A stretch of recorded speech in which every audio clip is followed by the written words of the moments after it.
एक बड़ी खबर सामने आ रही है। आपको बता दें, इलेक्शन कमीशन ज्ञानेश्वर कुमार के खिलाफ विपक्ष महाभियोग लगाने की तैयारी कर रहा है। क्या है पूरा मामला, इसकी ज्यादा जानकारी देंगे editor in chief Neeraj Sharma. ये बड़ी खबर सामने आ रही है, विपक्ष पूरी तरह से इलेक्शन कमीशन के खिलाफ लामबंद है। क्या है पूरा मामला? देखिए, मामला बेहद गंभीर है और विपक्ष इस बार आर पार की लड़ाई के मोड में है और यही कारण है कि विपक्ष की कोशिश है, कांग्रेस समेत तमाम इंडिया ब्लॉक की एक कोशिश है कि मुख्य चुनाव आयुक्त जो chief election commissioner Gyanesh Kumar हैं उनको किसी तरीके से पद से हटाया जाए। लेकिन चीफ इलेक्शन कमिश्नर का पोस्ट एक ऐसा पोस्ट है जो इतनी आसानी से हटाया नहीं जा सकता और इसके लिए सदन में महाभियोग लाया जाता है। आपको बता दें साक्षी कि संविधान का जो अनुच्छेद 324(5) है उसके तहत पूरी प्रक्रिया उसमें निहित है कि किस तरीके से चीफ इलेक्शन कमिश्नर को पद से हटाया जा सकता है और इसके लिए ठीक वही प्रक्रिया अपनाई जाती है जो सुप्रीम कोर्ट के जजों को हटाने के लिए लाया जाता है,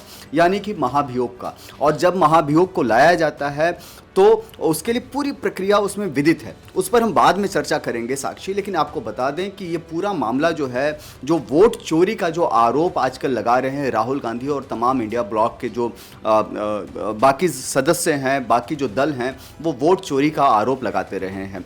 बिहार में जिस तरीके से 65 लाख वोटरों को हटाया गया है उस पर बड़ा बवाल मचा हुआ है और बिहार की इस तरह की जो राजनीति है पूरे देश भर में हो रहा है। अब खबर आ रही है कि चुनाव आयोग की ओर से पश्चिम बंगाल में भी इसी तरह का स्पेशल इंटेंसिव रिवीजन जो वोटर लिस्ट का होना है वो किया जाना है, लेकिन वहां ममता सरकार इसके लिए तैयार नहीं है। लिहाजा तमाम जो इंडिया ब्लॉक के जो दल हैं वो एकजुट हुए हैं और अब दावा किया जा रहा है कि इंडिया ब्लॉक के अंदर में इस बात की चर्चा की जा रही है कि चीफ इलेक्शन कमिश्नर को पद से हटाया जाए।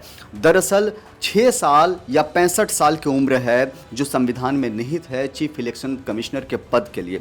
6 साल का कार्यकाल है या फिर 65 साल की उम्र सीमा है।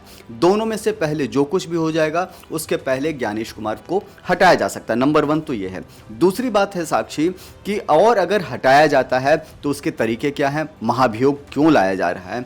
महाभियोग लाना विपक्ष की मजबूरी है। इसके लिए शुरुआत में तमाम सांसद जो हैं सिग्नेचर करेंगे, कम से कम 50 सांसदों का सिग्नेचर होना चाहिए। उसके बाद ये जो प्रक्रिया है ये सदन में आएगा, दोनों सदन में 2/3 बहुमत से इस महाभियोग को पास कराना होगा।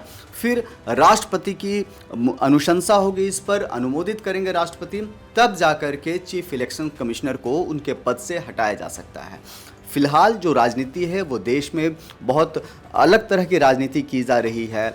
जो स्वतंत्र इकाई जिसको माना जाता है संविधान की तरफ से, जिनको स्पेशल पावर दिया गया है चुनाव आयुक्त को, और अब विपक्ष जो है चुनाव आयुक्त से खुश नहीं है, लिहाजा मुख्य चुनाव आयुक्त के खिलाफ महाभियोग लाने की बड़ी तैयारी विपक्ष की ओर से की जा रही है। जी नीरज जी, जिस तरह से एसआईआर का मामला गरमाया हुआ था, बिहार विधानसभा से लेकर देश की संसद तक जो विपक्ष है पूरे सड़कों पर था। अब जो राहुल गांधी की यात्रा भी हो रही है वोट अधिकार को लेकर, बिहार के सासाराम से उन्होंने शुरुआत की है इसकी, जिसमें पूरा इंडिया गठबंधन है और जो पूरे वोट के लिए जागरूक कर रहा है।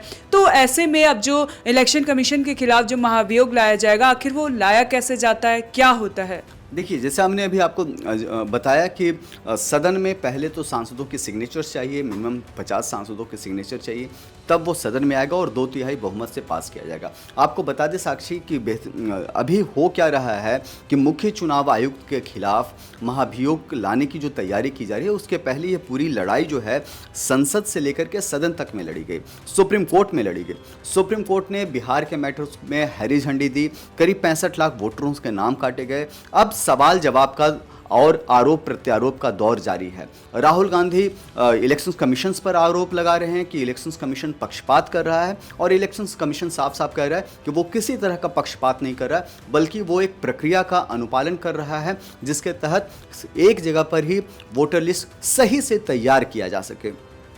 65 लाख वोटरों की बात की जा रही है और दावा किया गया कि करीब 22 लाख ऐसे मतदाता हैं उनमें से जिनकी डेथ हो चुकी है। तो चुनाव सुधार की प्रक्रिया में ये सब अलग अलग चरण हैं और यही काम होता है इलेक्शंस कमीशन का। लेकिन विपक्ष इस बहाने इलेक्शंस कमीशन को निशाना बना रहा है और उसकी कोशिश जारी है इस बात की कि किसी तरीके से इलेक्शंस कमीशन के खिलाफ पूरे देश भर में माहौल बनाया जाए। और यही कारण है कि राहुल गांधी वोट अधिकार यात्रा को लेकर के अब सड़कों सड़कों पर है। जी नीरज जी, एक सवाल है, जिस तरह से इलेक्शन कमीशन ने प्रेस कॉन्फ्रेंस कर सारे आरोपों को खारिज कर दिया है और राहुल गांधी को हल्फनामा दायर करने के लिए कहा है और या फिर देश के सामने माफी मांगने के लिए कहा है, और एक तरफ विपक्ष पूरा इसी मुद्दे को लेकर सड़क पर उतरा है, जनता के बीच में उनकी अब कैसी छवि बनेगी? क्या वो अब माफी मांगेंगे?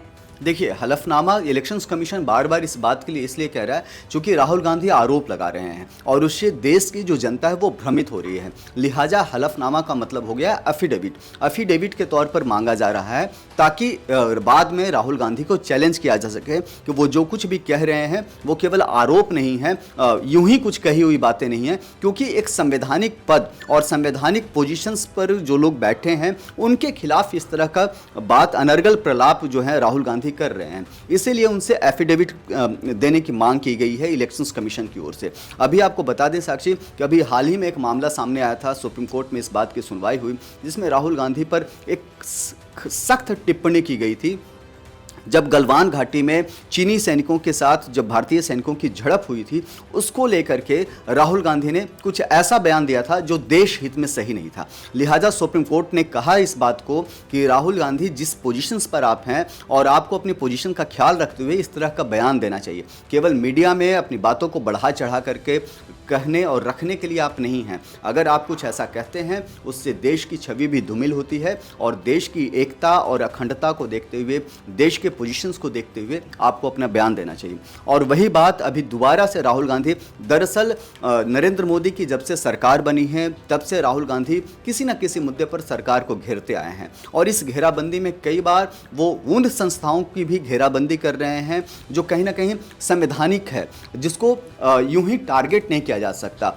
चुनाव आयोग का जो पूरा प्रक्रिया होती है वो चैलेंजेबल नहीं हो सकता। सुप्रीम कोर्ट की ओर से भी उसको हरी झंडी मिली है, संविधान में उसको स्पेशल पावर दिया गया है और ये स्पेशल पावर इसीलिए दिया गया है कि किसी भी तरीके से चुनाव आयुक्त पर किसी तरह का दबाव नहीं बनाया जा सके, ना ही आयोग पर किसी तरह का दबाव बनाया जा सके। इतना कुछ होने के बाद भी राहुल गांधी आरोप लगा रहे हैं और जब राहुल आरोप लगाते हैं तो देश की जनता भ्रमित होती है। लिहाजा चुनाव आयोग ने कहा कि अगर आपके आरोप में दम है तो आप एफिडेविट दाखिल कीजिए इसके लिए और फिर उसके बाद चर्चा कीजिए। अब राहुल उसी बात से भड़के हुए हैं और अब उन लोगों की कोशिश है, कांग्रेस समेत इंडिया ब्लॉक के तमाम दलों की कोशिश है कि चुनाव आयोग जो ज्ञानेश कुमार हैं उनके खिलाफ, मुख्य चुनाव आयुक्त के खिलाफ महाभियोग लाने की तैयारी की जा रही है। जी नीरज जी, बहुत बहुत धन्यवाद आपका। तो ये बड़ी खबर आपको बता दें, विपक्ष पूरी तरह से इलेक्शन कमीशन के खिलाफ लामबंद हो चुका है और महाभियोग लाने की तैयारी कर रहा है। क्या कुछ इस पर अपडेट आता है, पल पल की अपडेट आप तक पहुंचाते रहेंगे। आप बने रहें हमारे साथ और देखते रहें one nation one group news.